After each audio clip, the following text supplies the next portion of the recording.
Assalamualaikum warahmatullahi wabarakatuh, sahabat yang dirahmati Allah. Nabi Isa alaihi salam adalah salah satu nabi yang wajib diimani seluruh umat Islam di dunia. Beliau diutus oleh Allah Subhanahu wa Ta'ala kepada Bani Israel karena kesesatan yang dilakukan oleh kaum tersebut sepeninggal Nabi Musa alaihi salam. Tidaklah sempurna iman seorang Muslim bila tidak mengimani keberadaan salah satu dari 25 nabi-nabi yang memiliki kemuliaan di sisi Allah Subhanahu wa Ta'ala. Pada akhir zaman, Nabi Isa alaihi salam akan kembali turun ke bumi untuk membunuh Dajjal, musuh umat Muslim yang paling ditakuti karena kehebatan fitnahnya. Nabi Isa akan datang kembali ke muka bumi demi menegakkan kebenaran serta memberi petunjuk jalan menuju keselamatan. Selain itu, ia juga membawa misi penting untuk membunuh Dajjal. Dajjal akan menyebarkan fitnah, kemudian berusaha menyesatkan umat manusia agar jauh dari jalan Allah. Tipu dayanya amatlah dahsyat sehingga yang baik akan terlihat buruk. Namun, tahukah Anda mengapa justru Nabi Isa alaihi salam yang ditugaskan Allah Subhanahu wa Ta'ala untuk membunuh Dajjal? Mengapa bukan Nabi Muhammad Shallallahu Alaihi Wasallam yang secara syariat sebagai junjungan seluruh umat Muslim di dunia? Sejatinya, hanya Allah SWT yang tahu alasan mengapa mengutus Nabi Isa untuk membunuh Dajjal. Tapi sebelum lanjut, jangan lupa klik tombol subscribe, like, komen, dan lonceng notifikasi sahabat untuk mendukung channel ini agar terus menyiarkan syiar Islam. Serta silakan tulis harapan sahabat di kolom komentar. Semoga semakin banyak yang mengaminkan, maka makin cepat terkabul. Membuktikan Nabi Isa masih hidup. Alasan pertama yaitu membuktikan bahwa Nabi Isa masih hidup. Bangsa Yahudi dan Nasrani percaya bahwa Nabi Isa dibunuh dan disalib oleh orang-orang Romawi. Namun, sebenarnya Allah Subhanahu wa Ta'ala menyelamatkannya dengan menggantikan peran Nabi Isa alaihissalam kepada orang yang wajahnya diserupakan dengan beliau. Sedangkan Nabi Isa alaihissalam sendiri diangkat ke langit atas izin Allah Subhanahu wa Ta'ala. Karena ucapan mereka orang Yahudi, sesungguhnya kami telah membunuh Al-Masih Isa putra Maryam, Rasul Allah. Padahal mereka tidak membunuhnya dan tidak pula menyalibnya, tetapi yang mereka bunuh ialah orang yang diserupakan dengan Isa. Ini sesuai dengan Al-Quran surat An-Nisa ayat 159 yang artinya, tidak ada seorang pun dari ahli kitab kecuali akan beriman kepadanya Isa sebelum kematiannya. Dan di hari kiamat nanti, Isa itu akan menjadi saksi terhadap mereka. Hal ini membuktikan bahwa tuduhan bahwa Nabi Isa telah disalib oleh kaum Yahudi adalah salah. Sebab selama ini kaum kafir mempercayai bahwa Nabi Isa sudah wafat. Sementara Allah menegaskan dalam firman-Nya bahwa Nabi Isa telah diangkat ke langit sebelum kaum Yahudi membunuhnya. Di hari akhir, Dajjal muncul dengan segala tipu dayanya, kemudian dibaiat oleh kaum Yahudi. Kaum Yahudi juga bersedia menjadi bala tentaranya dengan keinginan membalas dendam terhadap kaum muslimin. Kemudian Allah menurunkan Nabi Isa yang menurut mereka sudah mereka bunuh di masa lalu. Allah menolong Nabi Isa sehingga berhasil membunuh Dajjal dan mengalahkan bala tentaranya. Di masa itu, mereka sama sekali tidak bisa lolos. Bahkan jika ada seorang Yahudi yang bersembunyi di balik pohon, batu, atau dinding, maka benda-benda itu akan berseru, "Di sini ada orang Yahudi." Dekat dengan Nabi Muhammad. Salah satu nabi yang memiliki kedekatan khusus dengan Nabi Muhammad adalah Nabi Isa. Aku adalah manusia yang paling dekat dengan Isa bin Maryam. Antara zaman kami berdua tidak ada nabi yang memisahkan. Selain itu, Nabi Isa sendiri pernah berdoa kepada Allah Subhanahu wa Ta'ala untuk dijadikan umat Nabi Muhammad. Oleh sebab itu, Nabi Isa diturunkan ke bumi untuk menjadi umat Nabi Muhammad. Pasalnya, berita tentang keistimewaan Rasulullah Shallallahu Alaihi Wasallam memang sudah diketahui pada zaman Nabi Isa. Hal tersebut diterangkan di dalam Injil sesuai surat Al-Fath ayat 29. Nabi Muhammad adalah utusan Allah dan orang-orang yang bersama dengan dia bersikap keras terhadap orang-orang kafir yang bersikap memusuhi, tetapi berkasih sayang sesama mereka. Itu adalah sifat-sifat mereka yang diungkapkan dalam Taurat dan Injil. Yakni seperti benih yang mengeluarkan tunasnya, kemudian tunas itu makin kuat, lalu menjadi besar dan tumbuh di atas batangnya. Tanaman itu menyenangkan hati orang yang menanamnya. Keadaan mereka diumpamakan seperti itu. Karena Allah hendak membuat marah orang-orang kafir. Allah menjanjikan kepada orang-orang yang beriman dan mengerjakan kebajikan di antara mereka ampunan dan pahala yang besar. Nabi Isa alaihissalam kembali turun ke bumi diyakini akan menegaskan kebenaran dari ajaran Nabi Muhammad SAW. Tidak bisa dipungkiri bahwa saat ini banyak umat Nabi Isa yang tidak menerima ajaran Nabi Muhammad SAW.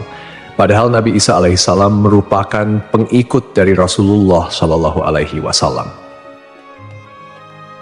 Al-Baghawi menceritakan dalam tafsirnya bahwa ketika Isa alaihissalam mendatangi Baitul Maqdis, di mana orang-orang sedang bersiap salat asar, maka imam di masjid itu mundur dan menyuruh Isa untuk maju. Namun Nabi Isa enggan dan ia tetap salat di belakang imam dengan syariat Nabi Muhammad SAW.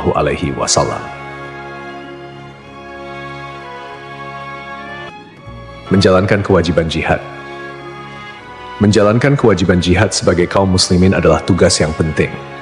Maka Nabi Isa diturunkan ke bumi untuk menjadi umat Nabi Muhammad. Keistimewaan Nabi Muhammad memang sudah diketahui sejak masa Nabi Isa dan diterangkan di dalam Injil sesuai surat Al-Fath ayat 29, yang artinya, Muhammad adalah utusan Allah dan orang-orang yang bersama dengan dia bersikap keras terhadap orang-orang kafir, tetapi berkasih sayang sesama mereka. Kamu melihat mereka ruku dan sujud mencari karunia Allah dan keridhaannya. Pada wajah mereka tampak tanda-tanda bekas sujud. Demikianlah sifat-sifat mereka yang diungkap Taurat dan sifat-sifat mereka yang diungkapkan dalam Injil.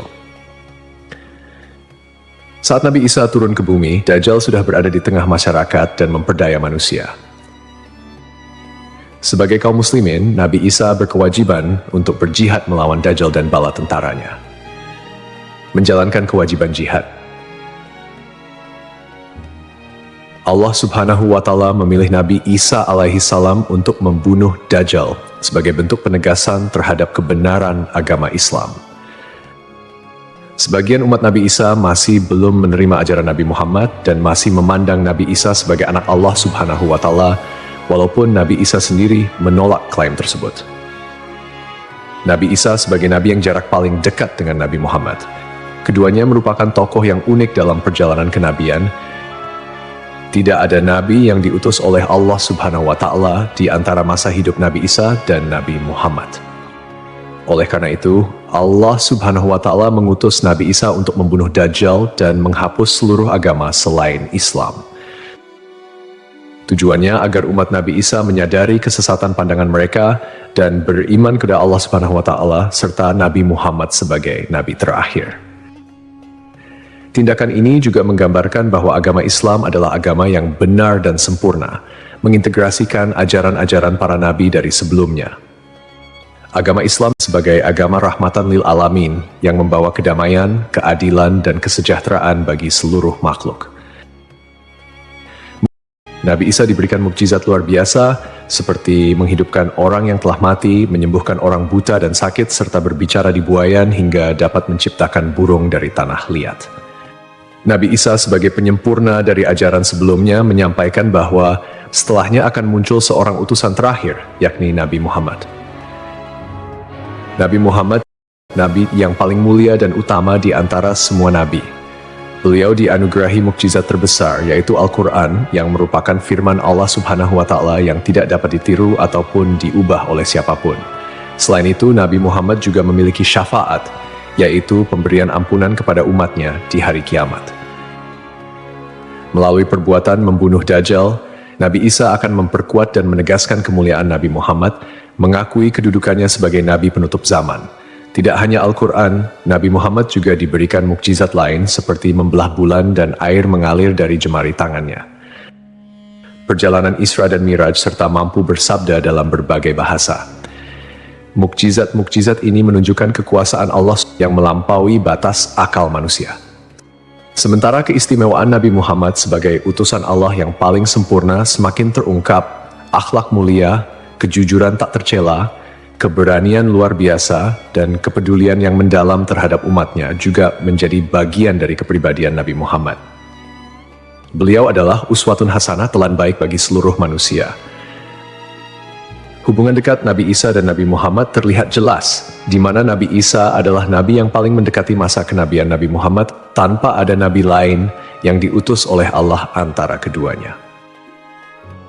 Nabi Isa bahkan menyampaikan kabar tentang kedatangan Nabi Muhammad sebagai nabi terakhir. Beliau mengakui bahwa Nabi Muhammad adalah nabi penutup para nabi dan menyatakan persaudaraan di antara mereka, cinta dan saling menghormati. Nabi Isa dan Nabi Muhammad menjadi bukti kebersamaan spiritual dengan mengakhiri keberadaan Dajjal. Nabi Isa secara simbolis menegaskan kemuliaan Nabi Muhammad dan menghormati sebagai nabi akhir zaman. Untuk dikembalikan ke tanah. Alasan selanjutnya, Nabi Isa alaihissalam akan dikembalikan ke bumi sesuai kodrat manusia yang tercipta dari tanah. Hal tersebut sebagaimana yang dijelaskan pada surah H ayat 5 yang artinya, dari bumi kami menciptakan kamu, dan kepadanya kami akan mengembalikan kamu, dan daripadanya pula kami akan mengeluarkan kamu pada kali yang lain. Nabi Isa alaihissalam diturunkan ke bumi juga menandakan bahwa ajalnya akan tiba. Setelah wafat, Nabi Isa alaihissalam akan dimakamkan di tanah suci, lalu dibangkitkan kembali bersama manusia lain di hari kebangkitan. Mengenai lokasi makam Nabi Isa alaihissalam, terdapat perbedaan pendapat di kalangan ulama. Sebagian ulama mengatakan lokasinya terletak di Bait al-Maqdis, dan sebagian lainnya mengatakan akan dimakamkan bersama Nabi Muhammad SAW. Sebagai Muslim yang beriman, tidaklah pantas bagi kita untuk membanding-bandingkan siapa nabi yang lebih hebat, karena semua nabi yang diutus oleh Allah Subhanahu wa Ta'ala mempunyai tujuan yang sama, yaitu mengajak tauhid, mengagungkan kebesarannya. Nabi Isa alaihissalam selain ditugaskan Allah Subhanahu wa Ta'ala untuk membunuh Dajjal pada akhir zaman, ternyata beliau juga akan memiliki tugas dan maksud tertentu yang pada intinya adalah menegaskan ajaran yang dibawa oleh Nabi Muhammad SAW kepada seluruh manusia yang ada di dunia. Semoga kita semua bisa memetik pelajaran. Wallahu a'lam.